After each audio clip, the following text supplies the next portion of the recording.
Shalom, salam sejahtera untuk kita semua. Saat ini kita akan mendengarkan bacaan Alkitab dalam kitab Matius pasal 13. Mari kita berdoa. Bapa kami di surga, kiranya kuasa Roh Kudus-Mu menjadi bagian kami saat ini ketika kami mendengarkan firman Tuhan, agar apa yang kami dengarkan dapat kami lakukan dalam kehidupan kami. Terpujilah nama-Mu, dalam nama Yesus kami berdoa. Amin. Matius pasal 13, perumpamaan tentang seorang penabur.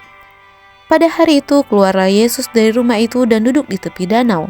Maka datanglah orang banyak berbondong-bondong lalu mengerumuni dia, sehingga ia naik ke perahu dan duduk di situ, sedangkan orang banyak semuanya berdiri di pantai. Dan ia mengucapkan banyak hal dalam perumpamaan kepada mereka. Katanya, adalah seorang penabur keluar untuk menabur. Pada waktu ia menabur, sebagian benih itu jatuh di pinggir jalan, lalu datanglah burung dan memakannya sampai habis. Sebagian jatuh di tanah yang berbatu-batu, yang tidak banyak tanahnya. Lalu benih itu pun segera tumbuh karena tanahnya tipis, tetapi sesudah matahari terbit, layulah ia dan menjadi kering karena tidak berakar. Sebagian lagi jatuh di tengah semak duri, lalu makin besarlah semak itu dan menghimpitnya sampai mati. Dan sebagian jatuh di tanah yang baik, lalu berbuah, ada yang 100 kali lipat, ada yang 60 kali lipat, ada yang 30 kali lipat. Siapa bertelinga, hendaklah ia mendengar. Maka datanglah murid-muridnya dan bertanya kepadanya, mengapa engkau berkata-kata kepada mereka dalam perumpamaan? Jawab Yesus, kepadamu diberi karunia untuk mengetahui rahasia kerajaan surga, tetapi kepada mereka tidak. Karena siapa yang mempunyai, kepadanya akan diberi, sehingga ia berkelimpahan. Tetapi siapa yang tidak mempunyai, apapun juga yang ada padanya akan diambil daripadanya. Itulah sebabnya aku berkata-kata dalam perumpamaan kepada mereka. Karena sekalipun melihat, mereka tidak melihat, dan sekalipun mendengar, mereka tidak mendengar dan tidak mengerti. Maka pada mereka genaplah nubuat Yesaya yang berbunyi, kamu akan mendengar dan mendengar namun tidak mengerti. Kamu akan melihat dan melihat namun tidak menanggap. Sebab hati bangsa ini telah menebal dan telinganya berat mendengar, dan matanya melekat tertutup, supaya jangan mereka melihat dengan matanya dan mendengar dengan telinganya dan mengerti dengan hatinya, lalu berbalik sehingga aku menyembuhkan mereka. Tetapi berbahagialah matamu karena melihat dan telingamu karena mendengar. Sebab aku berkata kepadamu, sesungguhnya banyak nabi dan orang benar ingin melihat apa yang kamu lihat, tetapi tidak melihatnya, dan ingin mendengar apa yang kamu dengar, tetapi tidak mendengarnya. Karena itu, dengarlah arti perumpamaan penabur itu. Kepada setiap orang yang mendengar firman tentang kerajaan surga tetapi tidak mengertinya, datanglah si jahat dan merampas yang ditabur dalam hati orang itu. Itulah benih yang ditaburkan di pinggir jalan. Benih yang ditaburkan di tanah yang berbatu-batu ialah orang yang mendengar firman itu dan segera menerimanya dengan gembira. Tetapi ia tidak berakar dan tahan sebentar saja. Apabila datang penindasan atau penganiayaan karena firman itu, orang itu pun segera murtad. Yang ditabur di tengah semak duri ialah orang yang mendengar firman itu, lalu kekhawatiran dunia ini dan tipu daya kekayaan menghimpit firman itu sehingga tidak berbuah. Yang ditaburkan di tanah yang baik ialah yang mendengar firman itu dan mengerti, dan karena itu ia berbuah, ada yang 100 kali lipat, ada yang 60 kali lipat, ada yang 30 kali lipat. Perumpamaan tentang lalang di antara gandum. Yesus membentangkan suatu perumpamaan lain kepada mereka. Katanya, hal kerajaan surga itu seumpama orang yang menaburkan benih yang baik di ladangnya. Tetapi pada waktu semua orang tidur, datanglah musuhnya menaburkan benih lalang di antara gandum itu lalu pergi. Ketika gandum itu tumbuh dan mulai berbulir, nampak juga lalang itu. Maka datanglah hamba-hamba Tuhan ladang itu kepadanya dan berkata, Tuan, bukankah benih yang baik yang Tuhan taburkan di ladang Tuan? Dari manakah lalang itu? Jawab Tuhan itu, seorang musuh yang melakukannya. Lalu berkatalah hamba-hamba itu kepadanya, jadi maukah Tuhan supaya kami pergi mencabut lalang itu?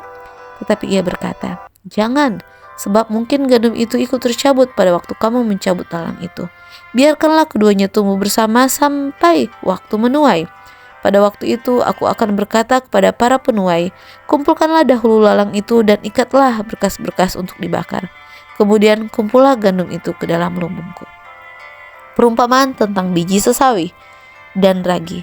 Yesus membentangkan suatu perumpamaan lain kepada mereka, katanya, Hal kerajaan surga itu seumpama biji sesawi yang diambil dan ditaburkan orang di ladangnya. Memang biji itu yang paling kecil dari segala jenis benih, tetapi apabila sudah tumbuh, sesawi itu lebih besar dari pohon sayuran yang lain, bahkan menjadi pohon sehingga burung-burung di udara datang bersarang pada cabang-cabangnya. Dan ia menceritakan perumpamaan ini juga kepada mereka. Hal kerajaan surga itu seumpama ragi yang diambil seorang perempuan dan diadukan ke dalam tepung terigu 3 sukat sampai hamir seluruhnya. Semuanya itu disampaikan Yesus kepada orang banyak dalam perumpamaan, dan tanpa perumpamaan suatu pun tidak disampaikannya kepada mereka, supaya genaplah firman yang disampaikan oleh Nabi. Aku mau membuka mulutku mengatakan perumpamaan, aku mau mengucapkan hal yang tersembunyi sejak dunia dijadikan. Penjelasan perumpamaan tentang lalang di antara gandum. Maka Yesus pun meninggalkan orang banyak itu lalu pulang. Murid-muridnya datang dan berkata kepadanya, "Jelaskanlah kepada kami perumpamaan tentang lalang di ladang itu." Ia menjawab katanya, "Orang yang menaburkan benih baik ialah anak manusia, lalang ialah dunia. Benih yang baik itu anak-anak kerajaan dan lalang anak-anak si jahat. Musuh yang menaburkan benih lalang ialah iblis. Waktu menuai ialah akhir zaman dan para penuai itu malaikat.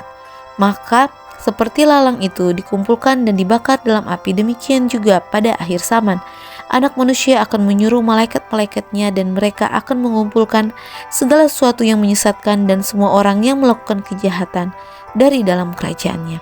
Semuanya akan dicampakkan ke dalam dapur api. Di sanalah akan terdapat ratapan dan kertakan gigi. Pada waktu itulah orang-orang benar akan bercahaya seperti matahari dalam kerajaan Bapa. Siapa bertelinga hendaklah ia mendengar. Perumpamaan tentang harta terpendam dan mutiara yang berharga. Hal kerajaan surga itu seumpama harta yang terpendam di ladang, yang ditemukan orang lalu dipendamnya lagi. Oleh sebab sukacitanya pergilah ia menjual seluruh miliknya lalu membeli ladang itu. Demikian pula hal kerajaan surga itu seumpama seorang pedagang yang mencari mutiara yang indah. Setelah ditemukannya mutiara yang sangat berharga, ia pun pergi menjual seluruh miliknya lalu membeli mutiara itu. Perumpamaan tentang pukat. Demikian pula hal kerajaan surga itu seumpama pukat yang dilabuhkan di laut lalu mengumpulkan berbagai-bagai jenis ikan. Setelah penuh, pukat itu pun diseret orang ke pantai, lalu duduklah mereka dan mengumpulkan ikan yang baik ke dalam pasu dan ikan yang tidak baik mereka buang.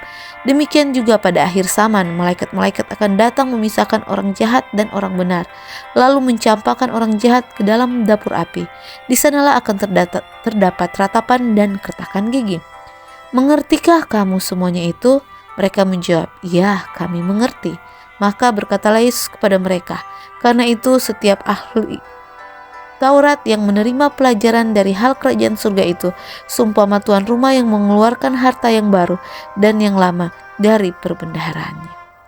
Yesus ditolak di Nazaret. Setelah Yesus selesai menceritakan perumpamaan-perumpamaan itu, ia pun pergi dari situ. Setibanya di tempat asalnya, Yesus mengajar orang-orang di situ di rumah ibadat mereka. Maka terjublah mereka dan berkata, "Dari mana diperolehnya hikmat itu dan kuasa untuk mengadakan mujizat-mujizat itu? Bukankah ia ini anak tukang kayu? Bukankah ibunya bernama Maria dan saudara-saudaranya Yakobus, Yusuf, Simon, dan Yudas? Dan bukankah saudara-saudaranya perempuan semuanya ada bersama kita? Jadi dari manakah diperoleh semuanya itu?" Lalu mereka kecewa dan menolak dia. Maka Yesus berkata kepada mereka, "Seorang nabi dihormati di mana-mana kecuali di tempat asalnya sendiri dan di rumahnya." Dan karena ketidakpercayaan mereka, tidak banyak mujizat diadakannya di situ. Demikianlah bacaan Alkitab kita pada hari ini. Begitu banyak perumpamaan-perumpamaan tentang hal kerajaan surga.